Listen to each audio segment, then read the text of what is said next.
Israel గురించి ప్రపంచానికి తెలియని 10 దడపుట్టించే నిజాలు. ఇజ్రాయిల్ దేశం పేరు ఇప్పుడు బాగా వైరల్ అవుతుంది. పాలస్తీనాపై పట్టు విడకుండా బాంబుల వర్షం కురిపిస్తుంది ఈ యూత్ దేశం.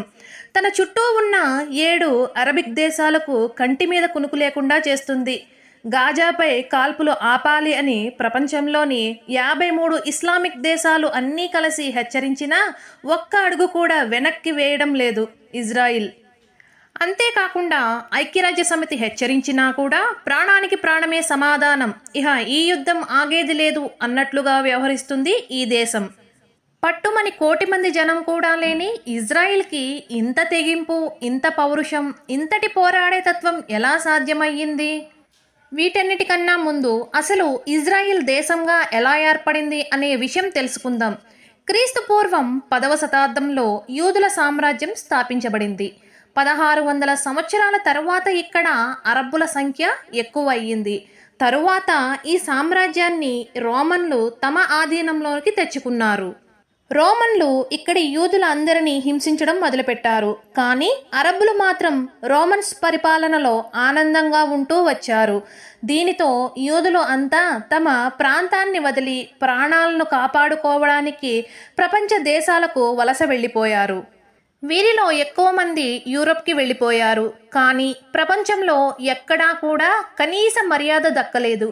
ఎవరూ వీరిని ఆదరించలేదు. బానిసలుగా మాత్రమే చూస్తూ వచ్చారు. కానీ ఒక్క ఇండియాలో మాత్రం యూదులకు గౌరవం దక్కింది. మిగతా ప్రజలు అందరిలాగానే వీరికి సమానమైన జీవితం లభించింది. అయినా ఎక్కువ మంది యూదులు మాత్రం బానిసలుగా యూరప్లోనే ఉండిపోయారు. 2వ ప్రపంచ యుద్ధ సమయంలో యూరప్పై జర్మనీ విజయం సాధించింది. జర్మనీ నాయకుడు హిట్లర్, అతనికి యూదులు అంటే అస్సలు పడదు. ఇందుకే ఆ సమయంలో 60 లక్షల మంది యూదులను ఊచకోత కోయించాడు. ఈ సంఘటన తరువాత యూదులు యూరప్లో ఉండలేకపోయారు. ప్రాణాలను అరచేతిలో పెట్టుకొని మళ్ళీ తమ యూదుల సామ్రాజ్యానికి వచ్చారు. కానీ అప్పటికే యూత్ సామ్రాజ్యం అరబ్బుల చేతికి వెళ్ళిపోయింది. యూదులు పట్టు విడవలేదు. ప్రపంచంలో ఎక్కడెక్కడో బ్రతుకుతున్న యూదులు అంతా తమ సామ్రాజ్యాన్ని తాము దక్కించుకోవాలి అనుకున్నారు. క్రమక్రమంగా అక్కడ యూదుల సంఖ్య పెరుగుతూ వచ్చింది. తరువాత తమకి ఈ సామ్రాజ్యంలోనే ప్రత్యేక దేశం కావాలి అని ఉద్యమం ప్రారంభించారు. ఆ ఉద్యమం అరబికులు యూదుల మధ్య యుద్ధంలా మారింది. దీనితో అప్పటి ఐక్యరాజ్య సమితి కల్పించుకొని అరబ్బులను పాలస్తీనులుగా, యూదులను ఇజ్రాయిల్గా విభజించింది. ఇలా యూదులు అంతా కలిసి ఇజ్రాయిల్ దేశాన్ని సాధించుకున్నారు. ఇదంతా ఇజ్రాయిల్ దేశ ఏర్పాటు చరిత్ర. మరి ఇప్పుడు అక్కడి పరిస్థితులు ఎలా ఉంటాయో తెలుసుకుందాం. ఇందులో మొదటిగా చెప్పుకోవలసింది, ఇజ్రాయిల్ అనేది విస్తీర్ణలో చాలా చిన్న దేశం. అంటే అర్థమయ్యేలా చెప్పాలి అంటే మన దేశంలోని రాజస్థాన్ రాష్ట్రంలో సగం ఉంటుంది ఇజ్రాయిల్. ఇక్కడ జనాభా కూడా కేవలం 90 లక్షలు మాత్రమే. ఇంకా రెండవది, ప్రపంచం మొత్తాన్ని వణికిస్తున్న ఐసిసి ఉగ్రవాదుల గురించి వినే ఉంటారు. అన్ని దేశాల్లో వీరు అడుగుపెట్టారు, తమ కార్యక్రమాలు చేశారు. కానీ ఐసిసి ఉగ్రవాదులకు మాత్రం ఇజ్రాయిల్లో అడుగు పెట్టాలి అంటే భయం.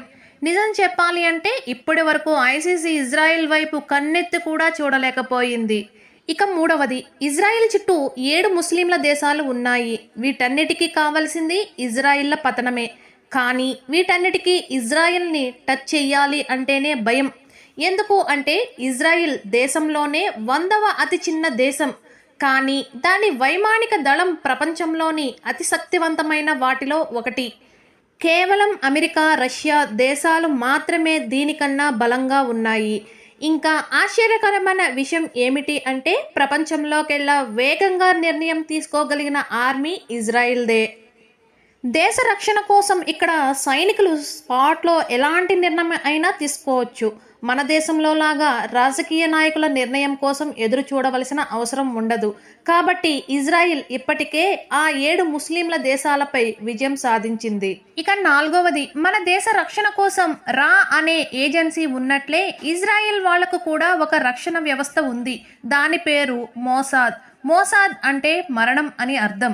ఇజ్రాయిల్కి హాని తలపెట్టే వారిని ఎవరిని ఈ మోసాద్ వదిలిపెట్టదు. మోసాద్ ప్రపంచంలోనే అత్యంత బలమైన ఇంటెలిజెంట్ ఏజెన్సీ. దేశానికి వచ్చే ప్రమాదాలను వీరు ఖచ్చితంగా ముందే కనిపెడతారు. తమకు ద్రోహం చేసిన వారు ఏ దేశంలో దాగి ఉన్నా సరే మారు వేషంలో వెళ్ళి మరీ వీరి శత్రువులను చంపి వస్తారు. 5వది, ఇజ్రాయిల్ ఎప్పుడూ కూడా ఒక సిద్ధాంతాన్ని ఫాలో అవుతుంది. తమకై తాము ఎవ్వరి జోలికి పోకూడదు. ఎవరైనా తమ దేశం జోలికి వచ్చినా, ప్రజలను చంపినా వారిని వదిలిపెట్టకూడదు. ప్రాణానికి ప్రాణం తీసేయాలి అనేదే ఇజ్రాయిల్ రూల్. ఇంతేకాదు, ఎవరైనా తమ దేశంలో ఒక్క పౌరుణ్ణి చంపితే శత్రు దేశంలో 50 మందిని చంపాలి అనేది వీరి టార్గెట్. ఇక 6వది, ఇజ్రాయిల్లో పుట్టిన అమ్మాయి అయినా అబ్బాయి అయినా తప్పకుండా ఆర్మీ శిక్షణ తీసుకోవలసిందే. కొన్ని రోజులు ఆర్మీలో సేవలు అందించాల్సిందే. ఈ రూల్ని ఆ దేశ ప్రజలు అంతా తమ బాధ్యతగా భావిస్తారు. రాజకీయ నాయకులు, సినిమా స్టార్స్, కోటీశ్వరులు అంతా ఈ రూల్స్ని తప్పకుండా ఫాలో అవుతారు. సో ఇక్కడ ప్రజలు అందరూ సైనికులే. 7వది, ప్రపంచం మొత్తం మీద ఒక ఇజ్రాయిల్లో మాత్రమే యాంటీ బెలాస్టిక్ డిఫెన్స్ సిస్టమ్ అమర్చబడి ఉంది. అంటే ఇజ్రాయిల్ దేశం పైన ఎవరైనా రాకెట్ గురిపెడితే ఈ యాంటీ బెలాస్టిక్ డిఫెన్స్ సిస్టమ్ గాల్లోనే ఆ రాకెట్ని పేల్చేస్తుంది. దీని కారణంగానే 1965లో జరిగిన యుద్ధంలో ఇజ్రాయిల్ 7 అరబిక్ దేశాలపై విజయం సాధించగలిగింది. ఇక 8వది, ఇజ్రాయిల్ సొంత ఉపగ్రహ వ్యవస్థ కలిగిన ఉపగ్రహ దేశం. 9వది, 1972 జర్మనీలో ఒలింపిక్స్ జరిగాయి. ఇక్కడ 12 మంది ఇజ్రాయిల్ ఆటగాళ్లని పాలస్తీనాకు చెందిన ముస్లిం ఉగ్రవాదులు చంపేశారు. ఇది ఇజ్రాయిల్కి అతిపెద్ద షాక్. కానీ ఆ దేశ ప్రధాని శాంతి గీతాన్ని అందుకోలేదు. చనిపోయిన 12 మంది కుటుంబాలకు తానే స్వయంగా ఫోన్ చేశాడు. మన వాళ్ళని చంపిన ఏ ఒక్కరిని ఇజ్రాయిల్ వదిలిపెట్టదు. మీ అందరికీ ఇజ్రాయిల్ ప్రధానిగా మాట ఇస్తున్నాను. ఈ ఉగ్రవాదులు ప్రపంచంలో ఎక్కడ దాగి ఉన్నా సరే వారం రోజుల్లో వారిని చంపేస్తాం. అలా జరగని పక్షంలో నేను ప్రధానిగా ఉండను అని ఓపెన్ స్టేట్మెంట్ ఇచ్చేశాడు.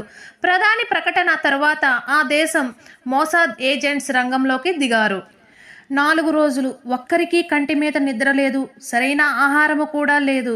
కానీ 5వ రోజుకి తీవ్రవాదుల స్థావరాన్ని కనుగొన్నారు ఇజ్రాయిల్. వీరి మీద బాంబుల వర్షం కురిపించింది. ఇక 10వది, అసలు పాకిస్తాన్ని, ఇండియాని ఇజ్రాయిల్ ఏ విధంగా చూస్తుందో తెలుసుకుందాం. పాకిస్తాన్ ప్రజలకు ఇజ్రాయిల్లోకి అనుమతి లేదు. ఎందుకంటే వీరు పాలస్తీనా ఉగ్రవాద సంస్థకు ఆయుధాలను సమకూరుస్తారు అని ఇజ్రాయిల్ల నమ్మకం. కానీ ఇండియా పేరు చెబితే ఇజ్రాయిల్స్ పులకించుకుపోతారు. ఇజ్రాయిల్స్ దేశంలో ఇండియన్స్ని దేవుళ్లా చూస్తారు. వారిని ఇంటికి తీసుకువెళ్ళి భోజనం పెట్టి సకల మర్యాదలు చేస్తారు. ఇంకా షాకింగ్ విషయం ఏమిటో తెలుసా? ఇండియా మన చిరకాల మిత్ర దేశం. వారు ఎప్పటికీ మన మిత్రులే. ఎట్టి పరిస్థితుల్లోనే వారిని వ్యతిరేకించరాదు అని ఇజ్రాయిల్ ఏకంగా తన రాజ్యాంగంలోనే పొందుపరుచుకుంది. ప్రపంచంలో ఏ దేశానికి తలవంచని ఇజ్రాయిల్ ఒక్క ఇండియాకే ఇంత గౌరవం ఎందుకు ఇస్తుందో తెలుసా?